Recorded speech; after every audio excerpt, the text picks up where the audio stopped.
The first time Kennedy Whitmore stepped into Miss Dorothy's third-grade classroom, he felt the weight of 1,000 silent rules pressing down on him. The room was cold and austere, the walls bare except for a few rigid posters about discipline and respect. Unlike other classrooms filled with colorful charts and children's artwork, Miss Dorothy's room seemed designed to suffocate any sign of creativity. As Kennedy quietly slid into his desk, he looked around at the other kids. They, too, were silent, their gazes avoiding Miss Dorothy as she surveyed the room from her desk like a queen overseeing her kingdom. It was his first week at Oakwood Elementary, and Kennedy already felt the isolation, even among his classmates. His dark skin and shy demeanor made him stand out in the mostly white classroom, but the real reason he felt so alone was that this was a new school, a new place, and he didn't have a single friend yet.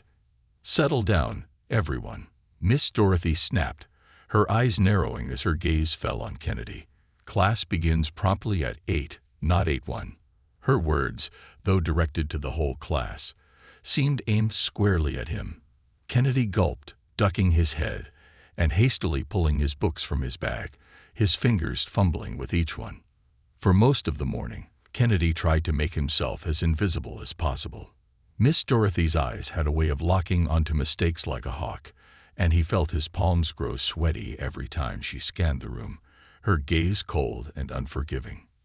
By mid-morning, the students were completing a math exercise when Miss Dorothy's voice rang out. "Kennedy Whitmore," she called sharply, and he froze, his pencil poised in midair. "Stand up and read your answer." His face flushed as he stumbled to his feet, staring down at his worksheet.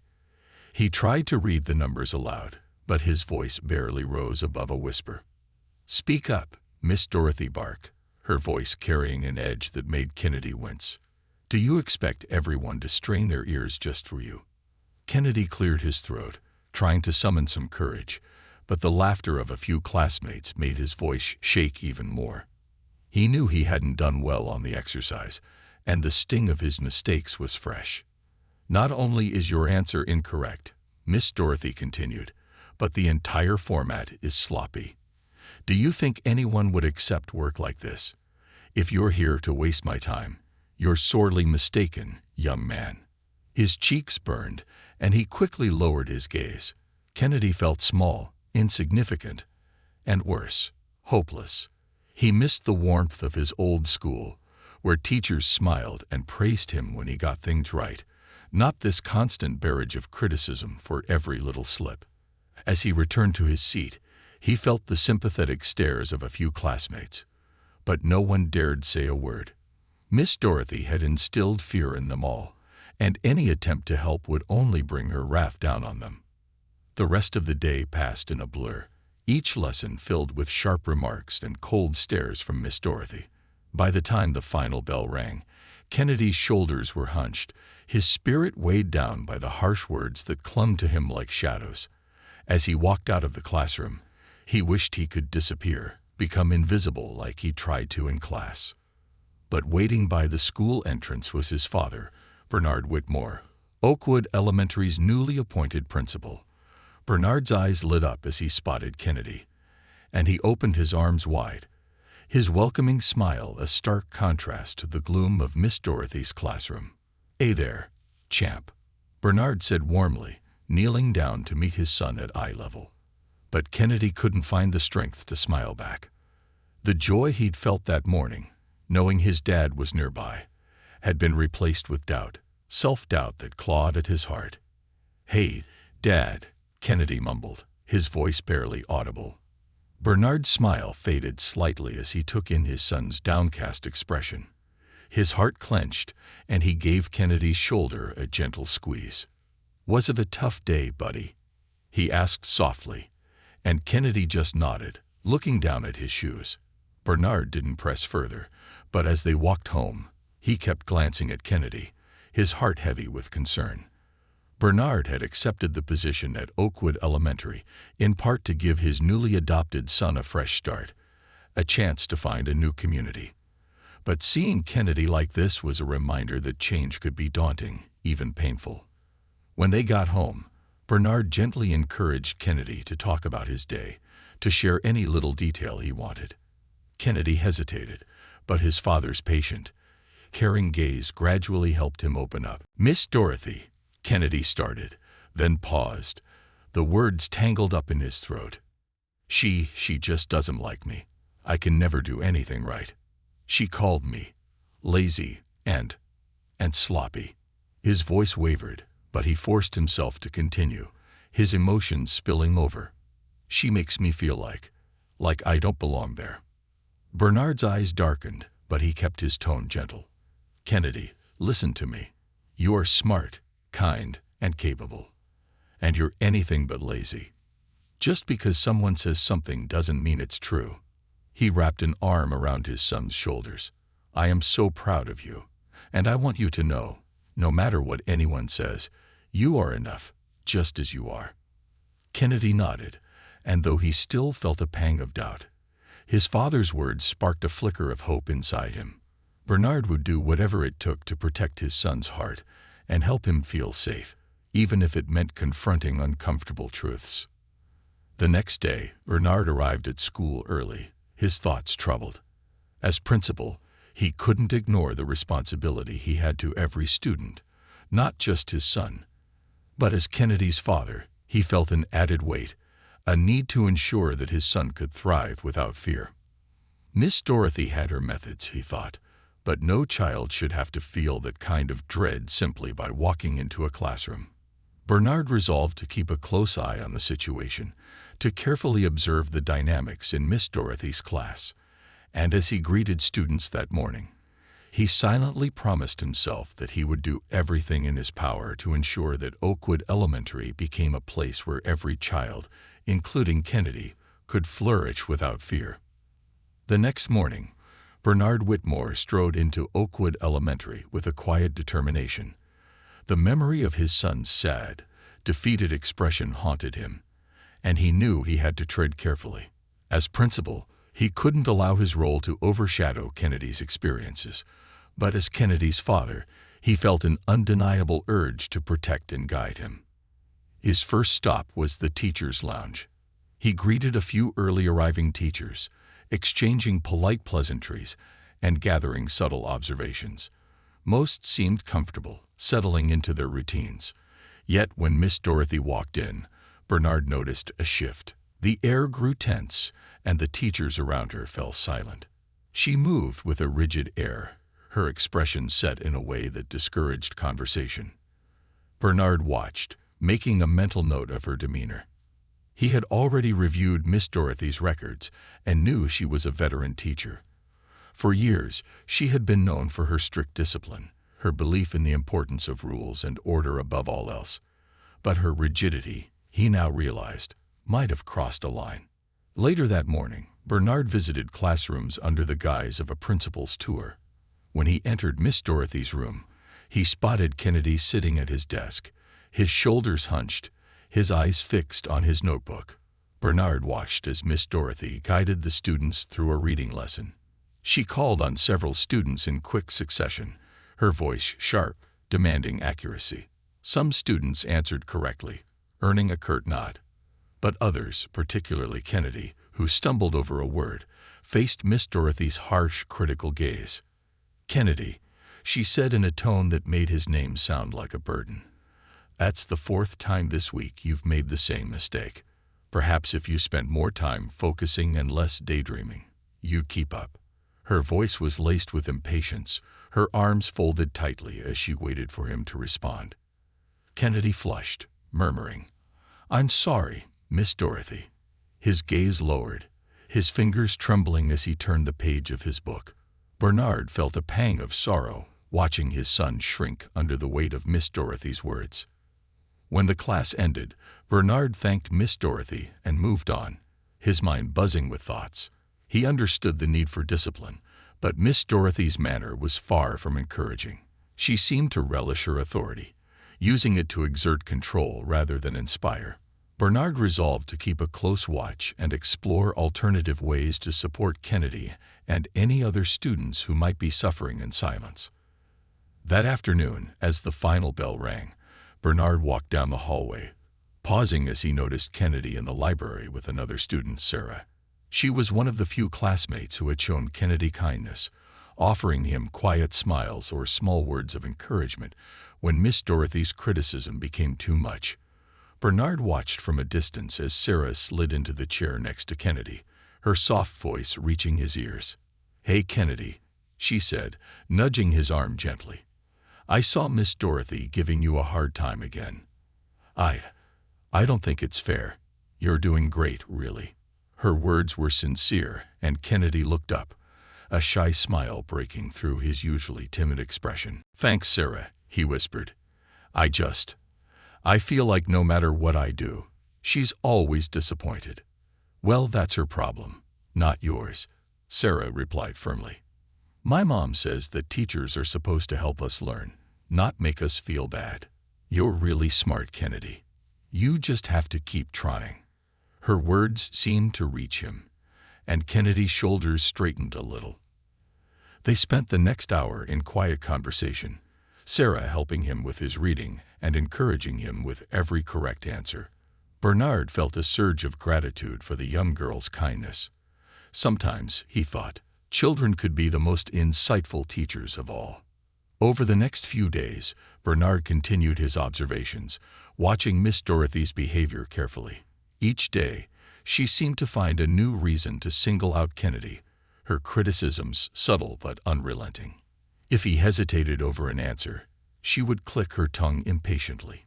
If his desk was the least bit untidy, she'd call him to the front of the room to demonstrate proper organization, her words dripping with sarcasm. In the teacher's lounge, Bernard began to hear whispers among the staff. Though none openly criticized Miss Dorothy, he picked up on their discomfort. Mrs. Jensen, a young teacher who taught first grade, often shook her head after watching Miss Dorothy interact with students in the hallway. "I don't know how they handle it," she murmured to another teacher one day when she thought Bernard wasn't listening. "Her methods, they're harsh." Bernard knew he couldn't let this go on. He decided to speak with Miss Dorothy directly, not as Kennedy's father, but as the school principal responsible for ensuring a healthy environment for all students. One Friday afternoon, he invited Miss Dorothy to his office. She arrived promptly, her posture stiff, her gaze unwavering. "Miss Dorothy," Bernard began, folding his hands on his desk. "Thank you for coming. I wanted to discuss your teaching methods. It's come to my attention that some students may feel intimidated in your classroom." Miss Dorothy's mouth tightened. "Principal Whitmore, I believe in maintaining high standards. The world doesn't hand out praise for mediocrity. My classroom prepares students for reality." Bernard nodded thoughtfully, choosing his words carefully. "I respect your dedication to high standards, Miss Dorothy. But there's a fine line between challenging students and discouraging them. Some students, particularly younger or newer ones, may need encouragement to reach their potential." She bristled slightly. "Perhaps some students need to work harder. If they can't handle a bit of criticism now, they'll struggle in the future." "I understand your perspective," Bernard replied gently but firmly. "However, we are responsible for creating an environment where all students feel safe, valued, and inspired to learn. I'd like you to consider ways to build their confidence while holding them to those high standards." Miss Dorothy's face was stony, but she nodded, murmuring a stiff, "I'll keep that in mind." As she left his office, Bernard sighed. He knew he'd made his stance clear, but he also sensed Miss Dorothy's reluctance. She seemed unwilling to reconsider her methods, viewing any criticism as a challenge to her authority. That evening, Bernard shared a quiet dinner with Kennedy, who seemed a little more relaxed.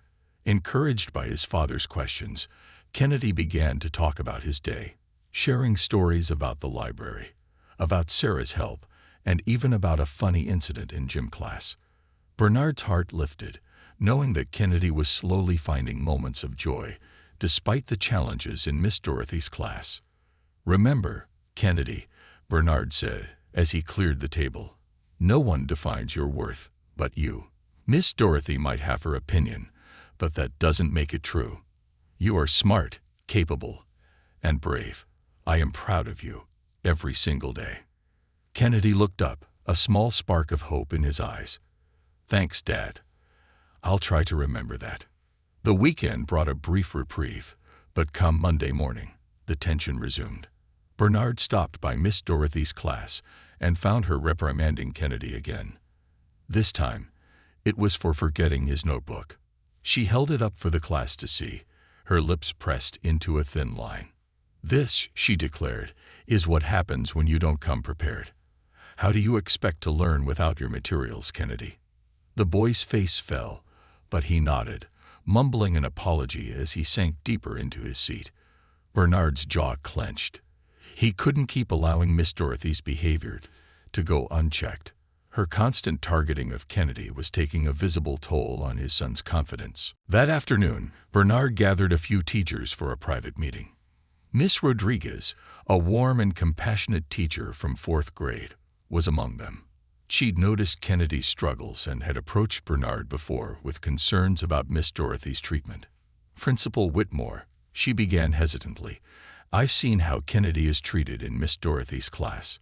He's a bright kid, but her methods are, well, they're stifling his spirit." Mr. Wilson, a 5th grade teacher, nodded in agreement. "I've seen it too. He used to smile in the hallways, but now he barely looks up.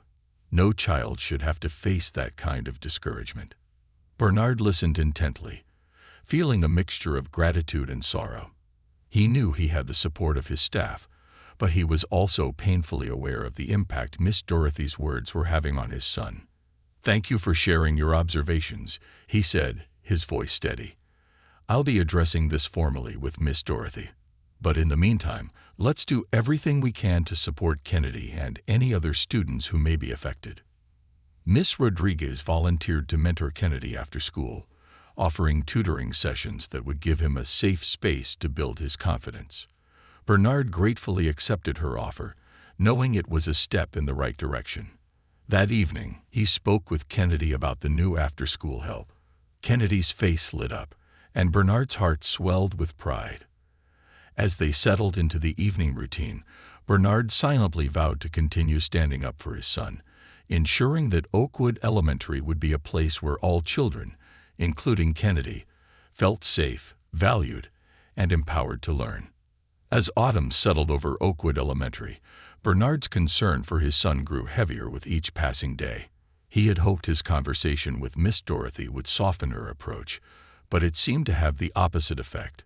She was stricter, more determined to assert her authority, and more relentless in her criticisms, especially toward Kennedy. Bernard felt the weight of every interaction Kennedy had with Miss Dorothy, and knew he had to take further action. Meanwhile, Miss Rodriguez's after-school tutoring sessions had become a beacon of hope for Kennedy. Her classroom was a haven, brightly lit and filled with words of encouragement. She created an environment where mistakes were part of learning, not a reason for shame. With each passing day, Kennedy's confidence grew, and for the first time since coming to Oakwood, he started to believe in himself. On one particular afternoon, Miss Rodriguez had prepared a reading comprehension game for Kennedy. As he sat across from her, carefully reading a passage aloud, she listened intently, nodding and smiling with each word he read correctly. "You're doing an excellent job, Kennedy," she said, handing him a sticker to place on his chart, which was already beginning to fill up with stars and smiley faces. "Your progress has been incredible." Kennedy's face lit up, and he looked down at the chart proudly. "Thanks, Miss Rodriguez. I just feel like I can do things here."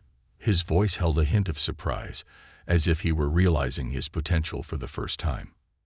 She leaned forward, her eyes warm.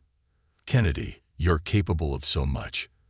Don't ever let anyone make you feel like you're less than that." Her words were soft yet firm, each one carrying a weight that Kennedy seemed to absorb. From that moment on, Kennedy approached his studies with renewed purpose. He carried his books a little higher, walked through the hallways with a bit more assurance, and even began raising his hand in class, eager to share what he'd learned. His classmates noticed, and soon some of them even began asking him for help. Sarah, who had been his friend from the start, often sat with him at lunch, discussing everything from their favorite books to the silly jokes they'd heard in the playground. One day, she leaned over and whispered, "You know, Kennedy, you're probably the smartest kid in class."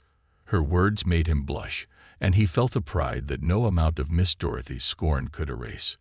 But Miss Dorothy didn't miss these changes in Kennedy, and her response was swift. Her gaze grew colder, her criticisms sharper. She seemed almost determined to undo every ounce of confidence he'd gained. One morning, during a spelling quiz, she called Kennedy to the front of the class to spell a particularly difficult word.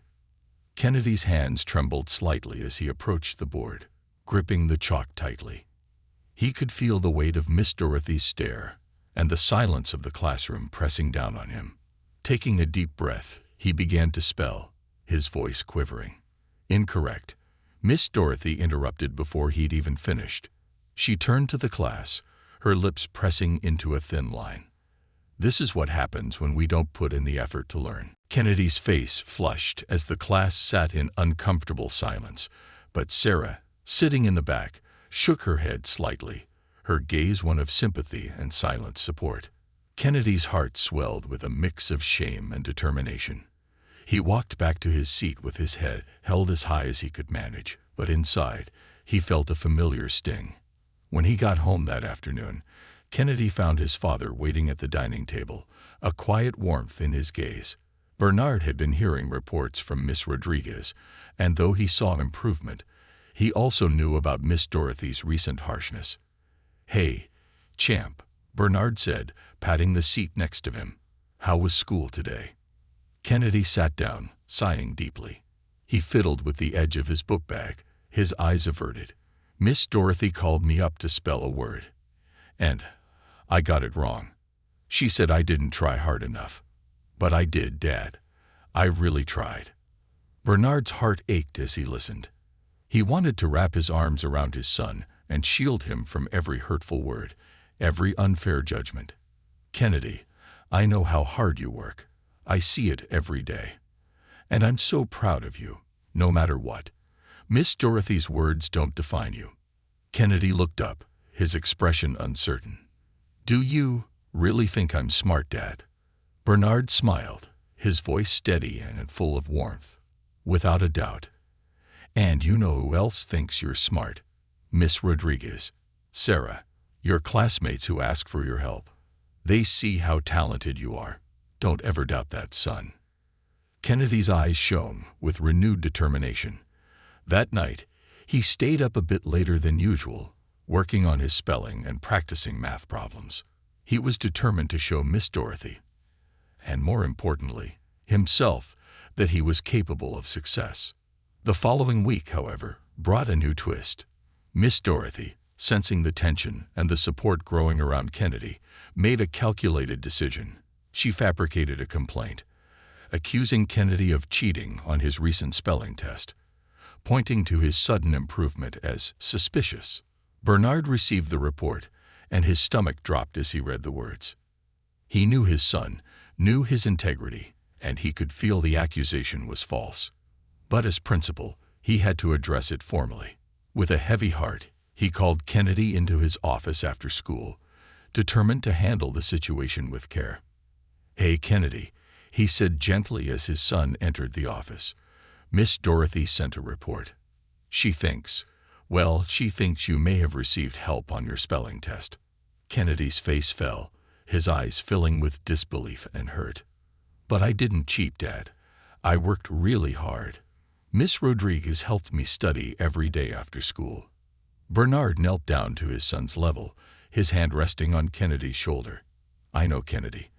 I know you didn't cheat, and I'm going to get to the bottom of this. But I wanted you to hear it from me first." Kennedy's face brightened just slightly, and he nodded, relief washing over him. "Thanks, Dad." That evening, Bernard began gathering evidence, contacting Miss Rodriguez, and even speaking with Sarah and other classmates who had noticed Kennedy's hard work. He documented their testimonies and included records of Miss Rodriguez's tutoring sessions. Bernard knew he would need a strong case to counter Miss Dorothy's accusation, but he was determined to protect his son's integrity. The following week, the matter escalated to a hearing with the school board. Miss Dorothy entered confidently, presenting her evidence of Kennedy's suspicious improvement. She spoke with conviction, highlighting every minor discrepancy she could find. When Bernard's turn came, he presented his own evidence, the accounts of Miss Rodriguez, who testified to Kennedy's dedication, and the letters from classmates attesting to his hard work. He spoke with the calm authority of a principal, but the fierce protection of a father. As he concluded, he looked around the room, his gaze firm. Kennedy is a student of integrity, a child who works hard, and is deeply committed to learning. We are here not to cast aspersions, but to ensure that our school is a place where every student feels safe, respected, and encouraged. The board members looked at each other, some nodding in agreement. Mrs. Green, the head of the board, cleared her throat and addressed Miss Dorothy. "We appreciate your concerns, Miss Dorothy, but Principal Whitmore has provided substantial evidence to the contrary. It seems there may have been a misunderstanding here, and we hope this issue can be resolved peacefully." Miss Dorothy's face reddened, her hands clenching. She barely managed a nod before storming out, her heels echoing down the hall. The decision marked a significant victory for Bernard and Kennedy, yet Bernard knew this wouldn't be the end. Miss Dorothy's attitude would not change overnight, but he felt hopeful, especially when he saw Kennedy's bright smile and the pride that returned to his eyes. In the days following the hearing, Kennedy's newfound confidence grew, and he threw himself into his studies with even greater determination. He began helping other students after school, often in Miss Rodriguez's classroom, where they gathered to complete assignments, laugh, and share stories. One afternoon, as Bernard watched from a distance, he felt a profound sense of pride. Kennedy had not only defended his integrity, but was also blossoming into a resilient, compassionate young boy. The path had been hard, but it was leading to a place of strength and growth. As Kennedy gathered his things and prepared to leave with Bernard, he glanced back at Miss Rodriguez and his friends, a smile breaking across his face. In that moment, Bernard knew they had won something far greater than a school hearing. They had won back Kennedy's belief in himself, and no words from Miss Dorothy or anyone else could take that away. As winter settled over Oakwood Elementary, Kennedy's life began to shift in ways he could never have anticipated. The accusation of cheating had been a turning point for him, and the support from his father, Miss Rodriguez, and his classmates had bolstered his courage. He now felt an undeniable sense of belonging, a belief that he wasn't alone in his struggles. But Miss Dorothy hadn't forgotten the outcome of the hearing. She remained as cold and exacting as ever, and her frustration with Kennedy's progress seemed to deepen. The more his classmates rallied around him, the more resentful she became. Every time he answered a question correctly, she would find some small detail to criticize. Every time he handed in an assignment, she would scan it with a scrutinizing eye, searching for the smallest mistake. Kennedy, however, had learned to steel himself against her disdain. He no longer crumbled under her gaze, and though her words still stung, they no longer held the same power over him. He clung to the words of his father and Miss Rodriguez, who reminded him daily of his potential. Slowly, he was learning that his worth wasn't defined by Miss Dorothy's harsh standards. One afternoon during a reading exercise, Miss Dorothy called Kennedy to the front of the class. "Kennedy," she said, her voice icy, "I want you to read this passage aloud. Let's see if all this improvement is really what it seems." Kennedy took the book from her outstretched hand, feeling his classmates' eyes on him. He took a deep breath, recalling Miss Rodriguez's advice to read slowly and clearly. As he began to read, his voice was steady, his pronunciation clear. The words flowed from him naturally, each one ringing out with confidence. When he finished, a hush fell over the classroom. Sarah gave him an encouraging smile, and even a few of the students who were usually indifferent nodded with approval. Miss Dorothy's expression, however, was stone cold. "Acceptable," she said with a tone that suggested she begrudged him even that faint praise. "Now, take your seat." Kennedy returned to his desk, a quiet satisfaction settling over him. He knew he had done well, and no amount of Miss Dorothy's restraint could take away that pride. In the days that followed, he found himself becoming more outspoken in class. His confidence drew other students to him, and soon he was helping them with their own assignments. The classroom's atmosphere began to shift. Where fear had once reigned, there was now a sense of camaraderie. The students quietly looked out for one another, a silent unity forming in the face of Miss Dorothy's severity. This sense of solidarity extended beyond the classroom. During recess, Kennedy's group of friends grew, with other students joining their games and conversations. He became known not only for his resilience, but also for his kindness, often inviting the quieter kids to join in their activities. His reputation as a kind, hard-working student spread, and his circle of friends widened. For the first time since coming to Oakwood, Kennedy felt truly accepted. Miss Dorothy, however, wasn't blind to these changes, and her frustration only intensified. She began making snide comments about the distractions in her classroom, her eyes always flicking toward Kennedy as she spoke. The students, though still wary of her, no longer cowered as they once did. Kennedy's courage had sparked something in them, and they were no longer as afraid to stand up for one another. One frosty afternoon, Kennedy stayed after school to work on a science project with Miss Rodriguez. As they arranged colorful posters and diagrams, she watched him carefully, noting the ease with which he worked, the spark of joy that now filled his eyes. "Kennedy," she began, her voice thoughtful, "I've seen how much you've grown these past few months. You've come such a long way, and I'm proud of you." Kennedy looked up, his face alight with gratitude. "Thank you, Miss Rodriguez. I couldn't have done it without you and Dad." She smiled, reaching over to ruffle his hair. "We may have helped, but you're the one who did the hard work, and don't you forget that." They continued working, and as they put the final touches on his project, Kennedy felt a surge of excitement. It was a model of the solar system, complete with small, hand-painted planets and labels. He had poured his heart into the project, eager to show his classmates what he'd learned. The following day, however, Miss Dorothy's reaction to his project was anything but encouraging. When he presented it to the class, she examined it with an exaggerated frown, her eyes narrowing at every tiny detail. "Is this the best you could do, Kennedy?"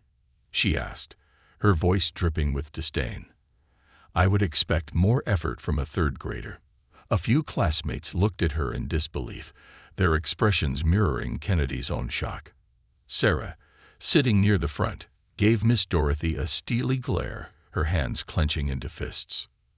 "It's a wonderful project, Kennedy," Sarah blurted out, her voice clear and firm. "You did a great job." Miss Dorothy's eyes flashed with anger. "Sarah, that's enough. You may keep your opinions to yourself unless asked." But the damage had been done. Sarah's words hung in the air, defying Miss Dorothy's authority, and Kennedy felt a spark of courage ignite in his chest. His classmates' silent support gave him the strength he needed to keep his head held high. He took his seat, his heart beating wildly, but he was determined not to let Miss Dorothy's criticism dampen his pride. After school, as Kennedy packed his things, Miss Dorothy approached him. Her expression was cold, her gaze unwavering. "I don't appreciate distractions in my classroom, Kennedy," she said, her voice barely a whisper but laced with venom. "You may have won your little popularity contest, but remember, this is still my classroom." Kennedy swallowed hard, but he met her gaze, his own expression firm. "I worked hard on that project, Miss Dorothy," he replied, his voice steady, "and I'm proud of it." She scoffed, her lips curling into a sneer. "Pride isn't the same as effort, Kennedy. You'd do well to learn the difference." With that, she turned on her heel and walked away, leaving Kennedy standing there, a mix of defiance and relief washing over him. He felt as though he had finally taken a stand, refusing to let her undermine his achievements. As he walked home that day, his thoughts were interrupted by the sight of his father waiting for him on the front steps, a broad smile on his face. "How was your presentation?" Bernard asked, his eyes filled with genuine interest. Kennedy hesitated, then recounted the events of the day, including Miss Dorothy's reaction and Sarah's brave defense. Bernard listened carefully, nodding as his son spoke, his expression one of quiet pride. "Kennedy," he said once his son finished, "you stood up for yourself today. That's not an easy thing to do, and it takes a lot of courage. I am so proud of you."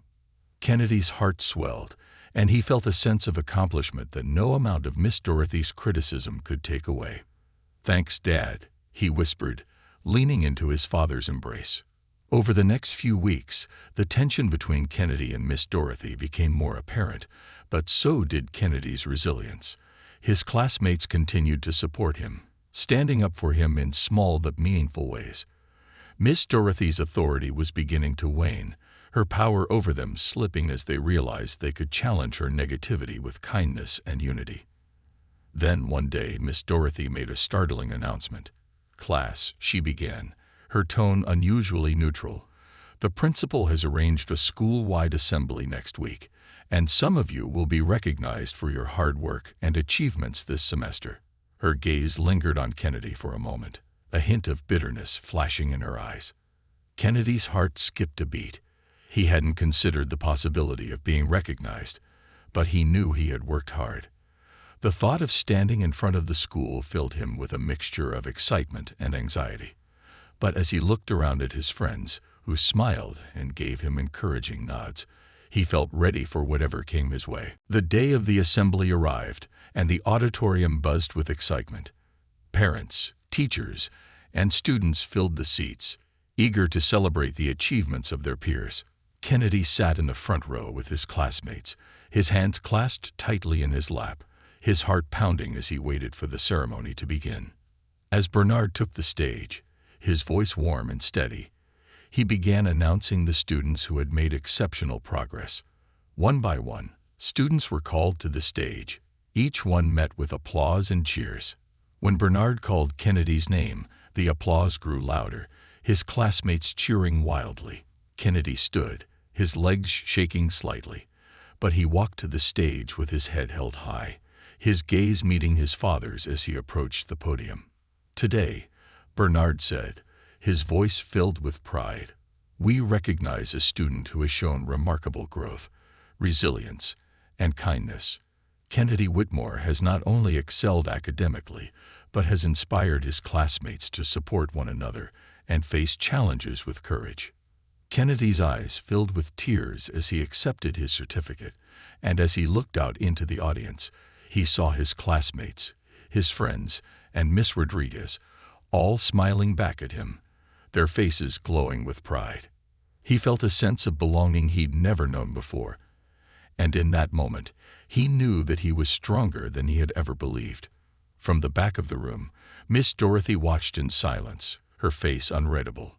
She was beginning to realize that her authority, once unquestionable, was now being challenged by something she had never expected: the courage and kindness of a young boy who had refused to let her define his worth. As the applause died down, and the ceremony came to an end, Kennedy returned to his seat, his heart full of gratitude.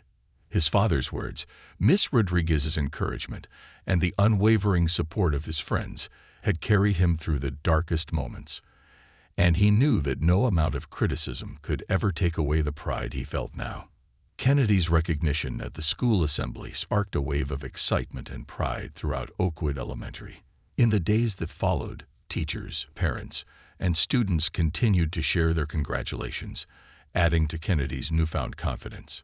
His classmates rallied around him, and the support he received became a quiet but powerful message of solidarity, inspiring a shift in the school's culture.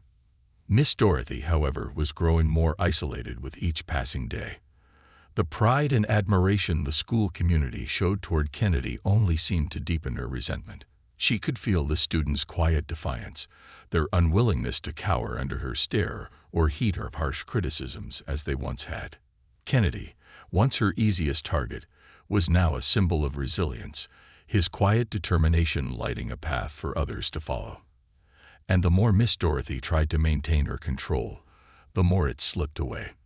One cold, clear morning, Miss Dorothy stood at the front of her classroom, watching as her students filed in.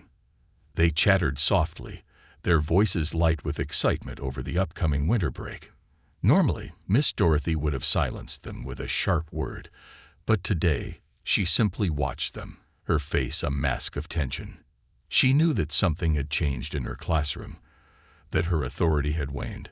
When the bell rang, she cleared her throat, attempting to restore her usual control. "Settle down," she snapped, though her voice lacked its usual conviction. "We're reviewing for the test on Friday. Open your books to page 72. The students complied, but their usual fearful obedience had been replaced by a quiet confidence. Kennedy, sitting near the front with his book open, glanced up, meeting Miss Dorothy's gaze without flinching. His calm expression seemed to unsettle her, and she quickly looked away, her face tight with frustration. As she lectured, her tone as strict as ever, she found herself increasingly interrupted by the students' soft whispers and shared glances. They were no longer absorbed by her every word, their attention drifting to Kennedy and their friends rather than to her rigid demands. This quiet rebellion was subtle, but it was unmistakable. Miss Dorothy felt her authority slipping away, replaced by a unity she didn't understand and couldn't control. At recess, the students gathered around Kennedy, laughing and talking about everything from school projects to holiday plans. Sarah, always by his side, beamed with pride every time she mentioned his award. "You totally deserved it, Kennedy," she said, nudging him playfully. "You worked so hard, and now everyone knows it." Kennedy smiled, his heart warming at her words. "Thanks, Sarah. I couldn't have done it without you and Miss Rodriguez, and Dad too. I don't think I'd even be here if it wasn't for all of you." Tommy, one of their classmates, chimed in. "Well, you're our hero now. Miss Dorothy doesn't scare us anymore."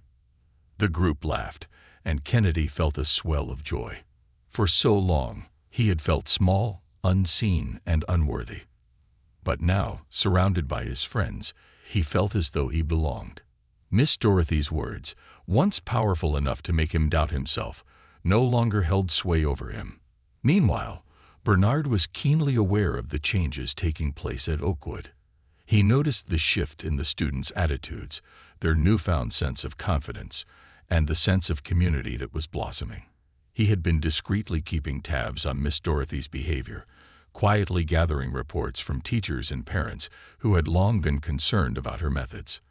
The file on his desk grew thicker with each passing week, filled with complaints and observations that painted a troubling picture.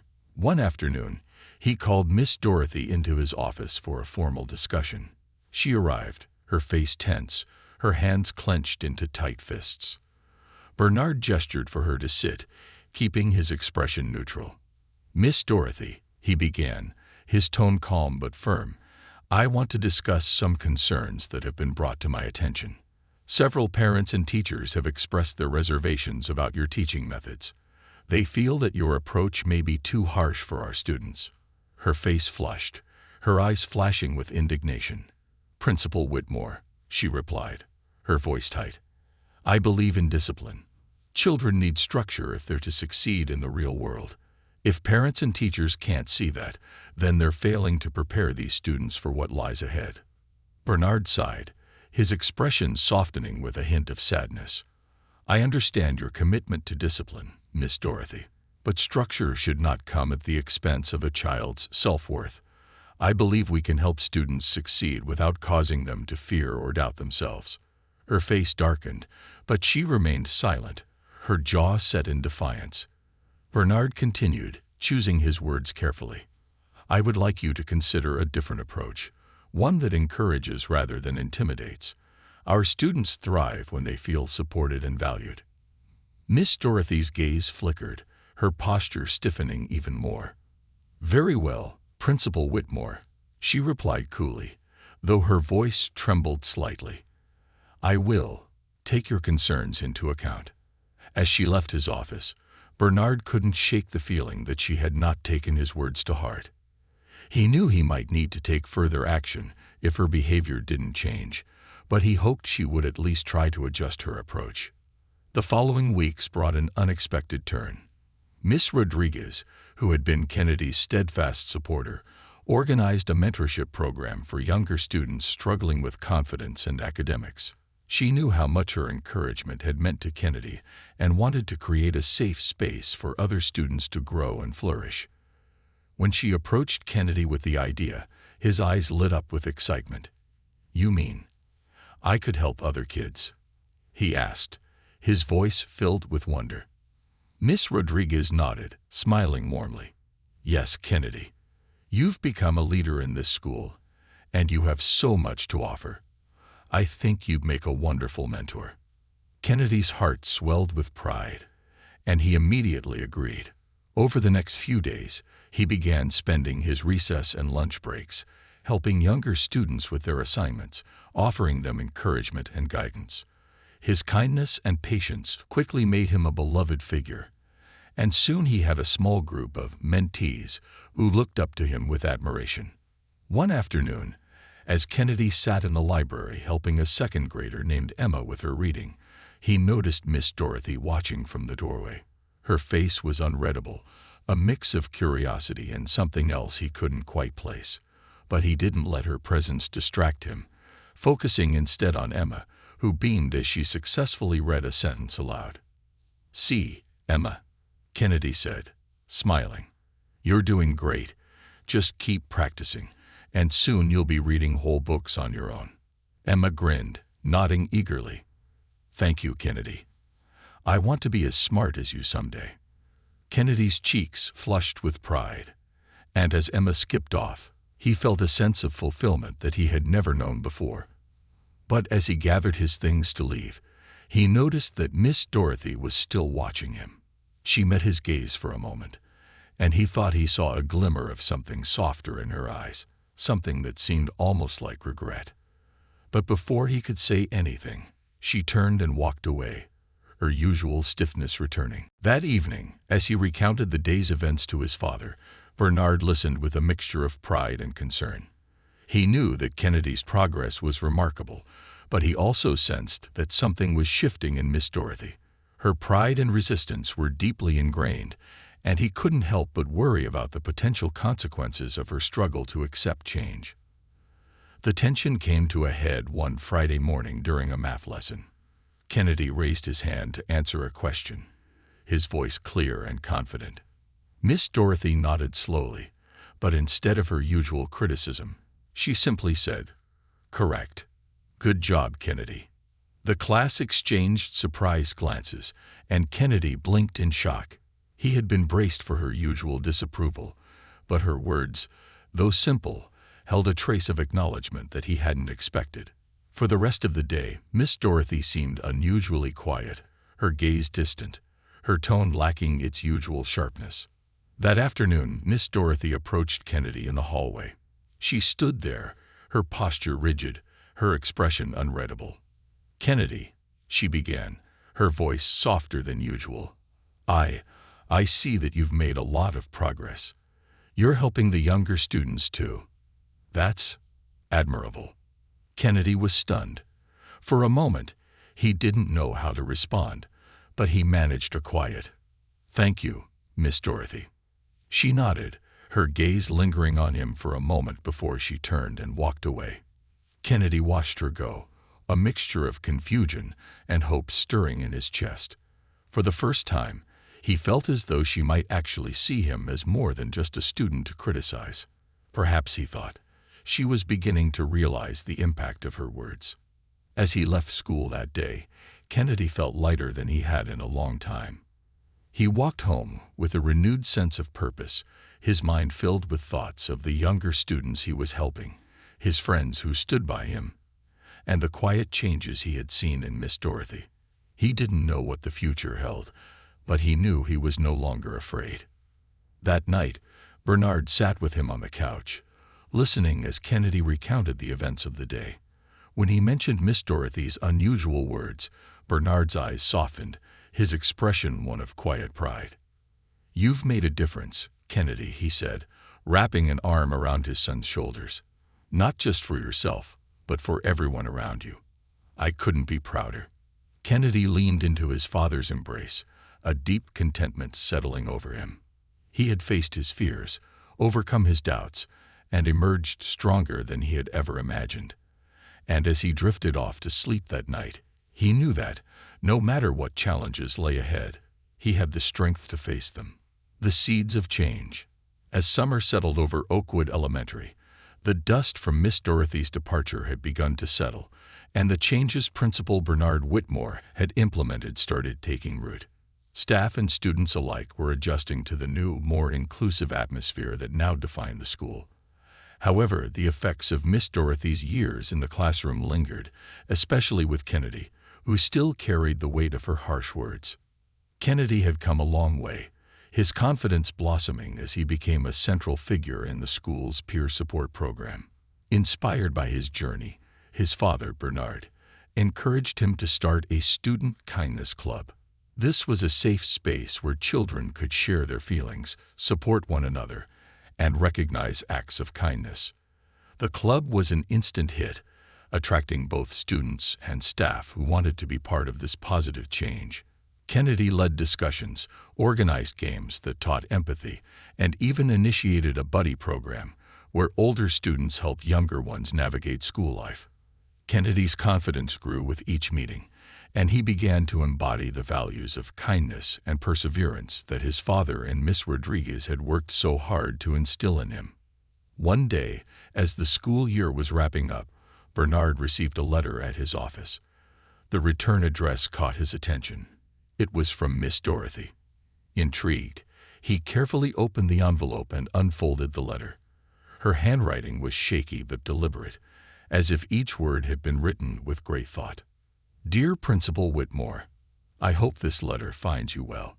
Since my resignation, I have had a lot of time to reflect on my actions, and I feel it is only right to reach out to you. Teaching was my life for over 30 years, and somewhere along the way, I lost sight of what it truly means to nurture and support young minds. I can't express enough how deeply sorry I am for how I treated Kennedy and others.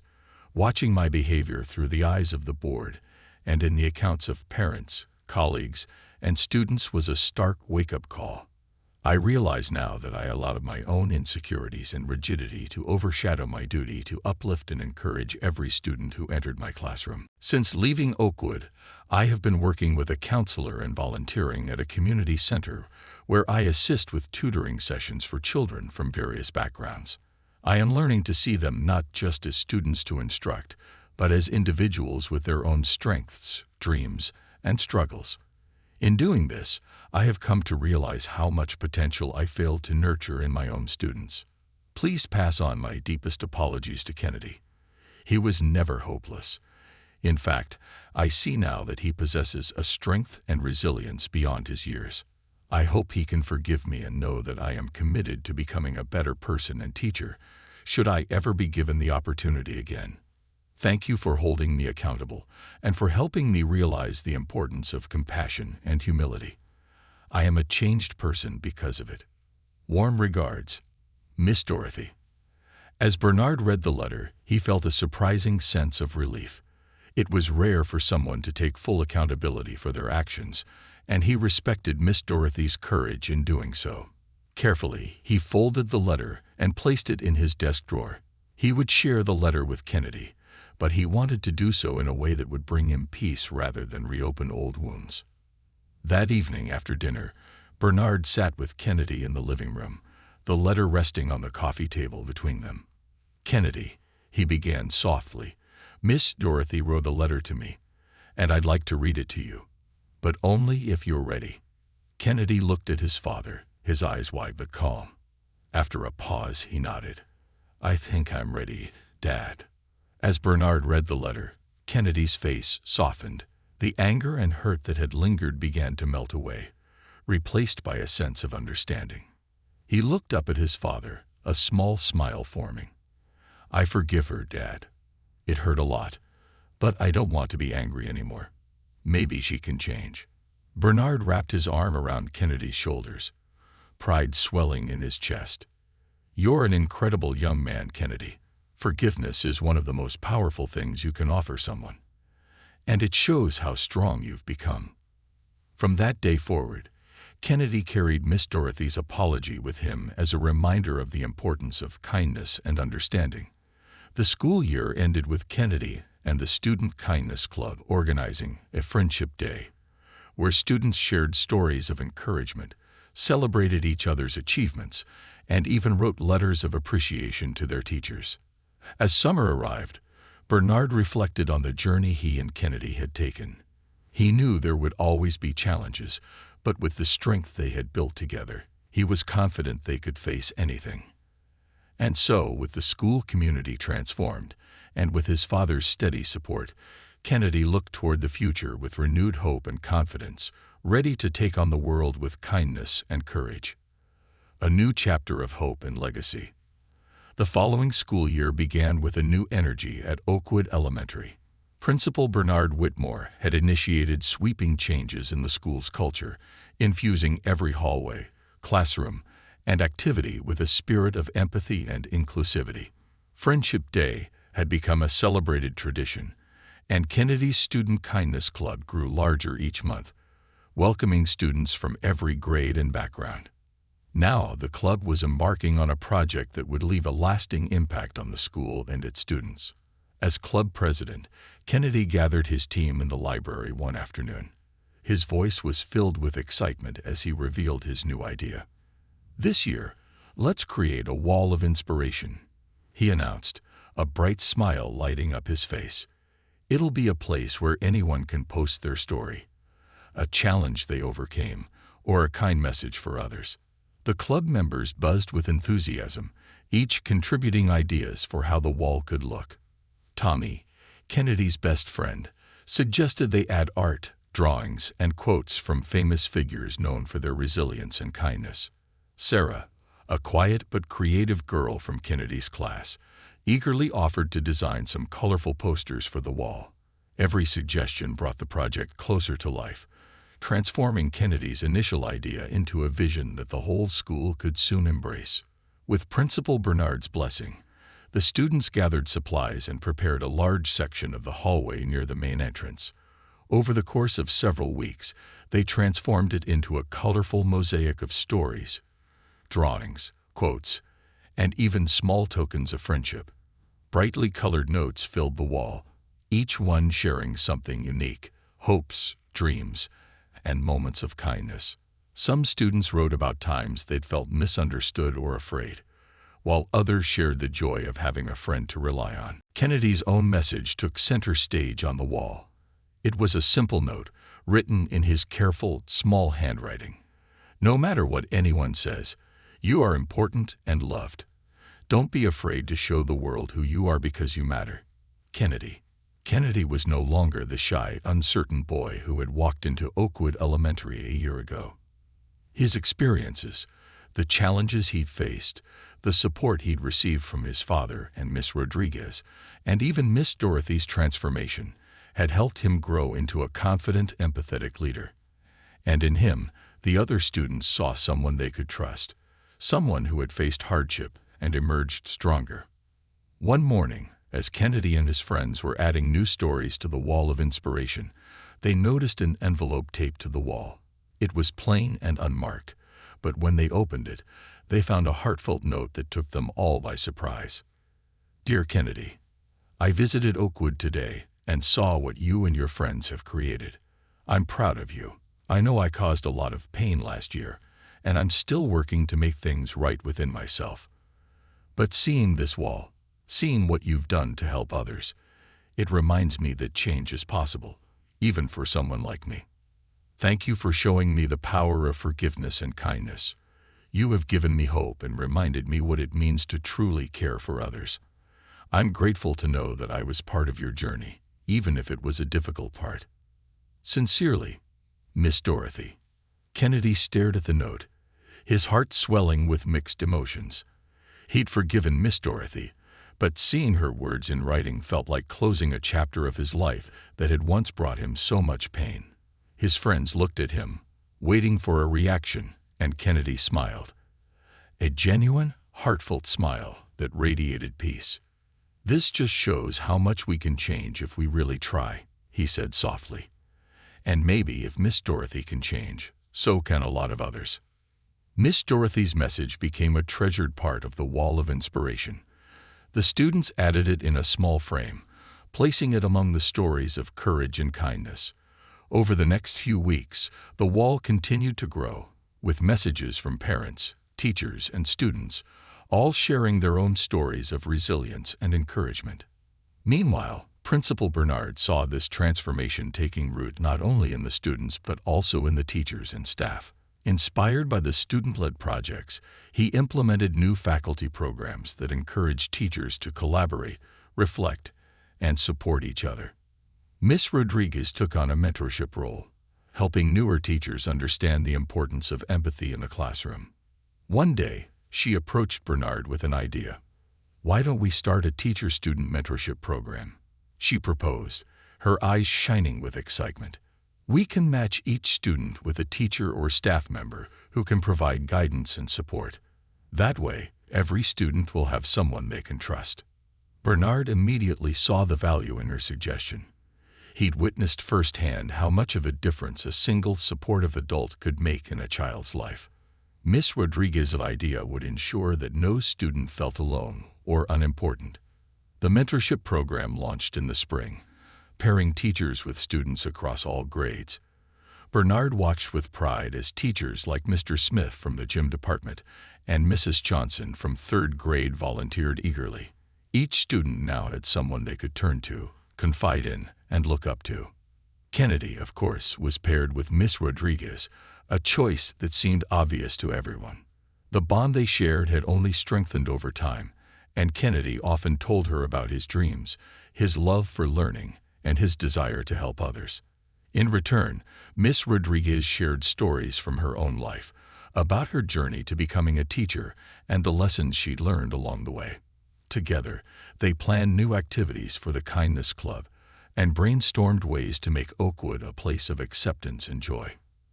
As the school year came to a close, Bernard decided to honor the students' hard work and the teachers' dedication with a special ceremony. The entire school gathered in the auditorium, parents and staff included, to celebrate the Wall of Inspiration, the mentorship program, and the transformations they had all witnessed. Kennedy was invited to speak, his first time addressing the school as a whole. Standing on the stage, he looked out at the faces of his friends, teachers, and his father, all of whom had supported him throughout his journey. His voice was steady as he spoke. "When I first came to Oakwood, I was scared. I felt alone, and I didn't know if I belonged. But I've learned that even when things are hard, there are people who care about you, people who believe in you even when you don't believe in yourself. And I want everyone here to remember that." He paused, looking around at the audience. The Wall of Inspiration is for all of us. It's there to remind us that we're not alone, and that no matter what we go through, we can come out stronger if we support each other. The audience erupted in applause, moved by Kennedy's words. Bernard felt a swell of pride so great it was almost overwhelming. He knew that his son's journey had become a beacon of hope and resilience, not just for Oakwood Elementary, but for everyone who heard it. As the ceremony came to an end, Bernard approached Kennedy, wrapping him in a tight hug. "I'm so proud of you, son," he whispered.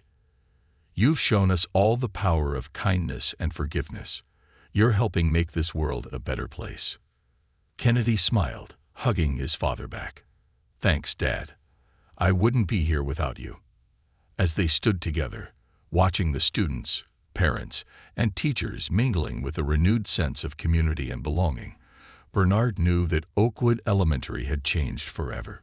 Kennedy's journey of resilience, Miss Dorothy's redemption, and the school's commitment to kindness had sown seeds that would continue to grow, creating a legacy of hope, empathy, and understanding for generations to come. And so, with hearts full of gratitude and hope, Kennedy, his father, and the entire Oakwood community stepped into a future that was brighter than ever before. Rising above new challenges. As Kennedy entered his final year at Oakwood Elementary, the transformation that had begun with the Wall of Inspiration continued to bloom across the school community. The mentorship program was now firmly in place, with students and teachers forming lasting connections that extended beyond the classroom. Yet, as the school thrived, a new challenge emerged that would test the resilience and unity Kennedy and his friends had worked so hard to build. One crisp autumn morning, as students filled the hallways with chatter and laughter, Bernard received news that would send ripples through the school community. Oakwood's neighboring school, Maplewood Elementary, had suffered severe storm damage, forcing its students and staff to relocate while repairs were underway. With little warning, Oakwood Elementary would need to temporarily share its classrooms, resources, and space with the students of Maplewood. The news arrived with mixed reactions. Some students were excited at the thought of meeting new friends, but others were apprehensive about sharing their school. Teachers worried about overcrowding, and some parents voiced concerns about how this change would impact their children's education. As Bernard listened to these concerns, he felt the weight of his responsibility as a principal and a father. He knew that this was more than just a logistical challenge. It was an opportunity to teach his students about compassion and community. Later that day, he gathered the students in the auditorium for an assembly, hoping to inspire them to rise to the occasion. Bernard spoke with sincerity and passion. We've all faced times when we needed a helping hand, times when others have shown us kindness and support. Now we have the chance to do the same for our neighbors at Maplewood. I know that together, we can make this a positive experience for everyone. Kennedy, sitting near the front with his friends, felt a surge of determination. He remembered his own challenges when he first came to Oakwood, feeling isolated and misunderstood. He knew that some of the Maplewood students might feel the same way, and he wanted to help them feel welcome. After the assembly, Kennedy and his friends held a special meeting of the Student Kindness Club. The room buzzed with ideas, as each member contributed suggestions on how to make the Maplewood students feel at home. Tawny proposed setting up a buddy system, pairing Oakwood students with Maplewood students so everyone had someone to help them navigate the new environment. Sarah suggested decorating the classrooms with welcome banners and posters to brighten up the shared spaces. Kennedy, inspired by his friend's enthusiasm, proposed creating a unity fair to celebrate both schools and build connections among the students. We can have games, food, and activities where Oakwood and Maplewood students can team up and get to know each other, he suggested, his eyes lighting up. It'll show everyone that even though we're from different schools, we're all part of the same community. With Bernard's support, the club put their plans into action. Over the next few weeks, Oakwood Elementary transformed.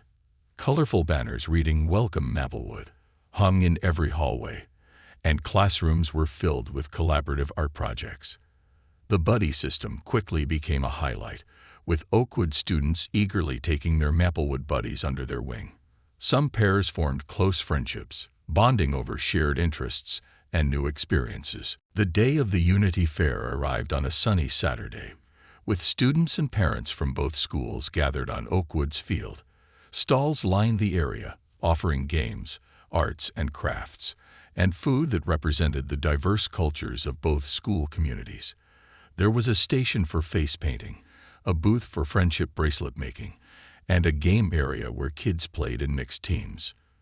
Bernard, watching the fair unfold, couldn't help but feel a deep sense of pride and gratitude for the kindness and teamwork his students had shown.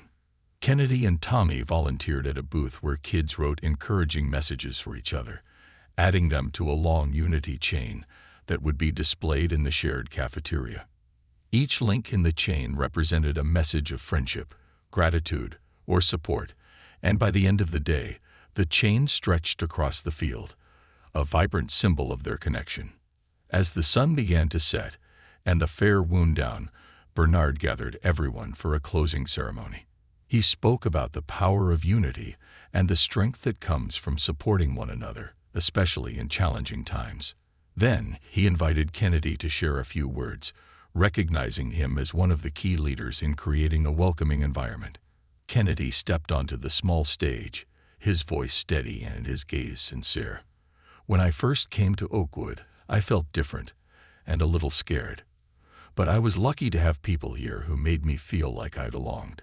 I hope today, and every day after, we can make Maplewood feel like part of our family too." The crowd erupted in applause, and as Kennedy stepped down, his friends surrounded him, each expressing their pride and gratitude for his leadership. He'd grown into a role that extended far beyond the walls of Oakwood, inspiring those around him to make their community stronger and more compassionate. As the school year continued, Oakwood and Maplewood students learned to share their spaces with ease. Teachers collaborated on lessons, and the buddy system expanded to include regular events, where buddies worked on projects, played games, and even studied together. The unity chain remained in the cafeteria, and students from both schools continued to add new links each week. One day, Miss Rodriguez called Kennedy into her classroom. "I want to show you something," she said with a warm smile, handing him a letter. Kennedy's eyes widened as he read the words. The letter was from a Maplewood student, written as part of a classroom project where students shared how they felt about joining Oakwood.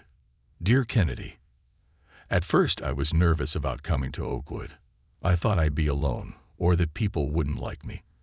But then I met my buddy Sarah, and she introduced me to all of her friends.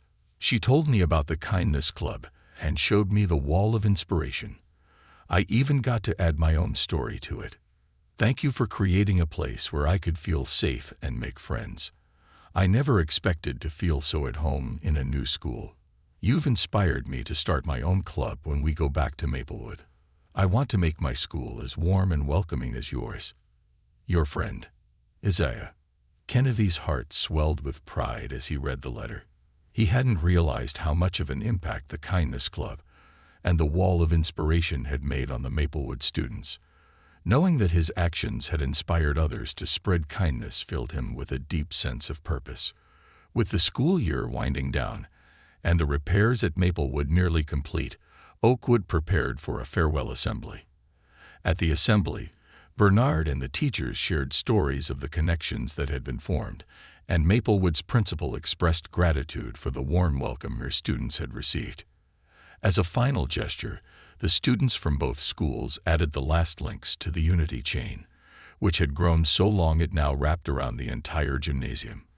They decided to split the chain, sending half to Maplewood as a reminder of their time together, and keeping half at Oakwood as a symbol of their bond. After the assembly, as students exchanged hugs and promises to stay in touch, Kennedy reflected on how far he'd come. From a nervous, uncertain boy to a confident leader, he'd grown into someone who could inspire and bring people together. And as he stood there, surrounded by friends new and old, he knew that Oakwood's legacy of kindness and unity would continue to thrive. Kennedy glanced over at Bernard, who was watching with pride, and felt a wave of gratitude. He was ready for whatever the future held, knowing that with the support of his family, friends, and community, he could overcome any challenge. And so, with a heart full of hope and a spirit committed to making the world a better place, Kennedy stepped forward, ready to lead a life that would inspire others for years to come.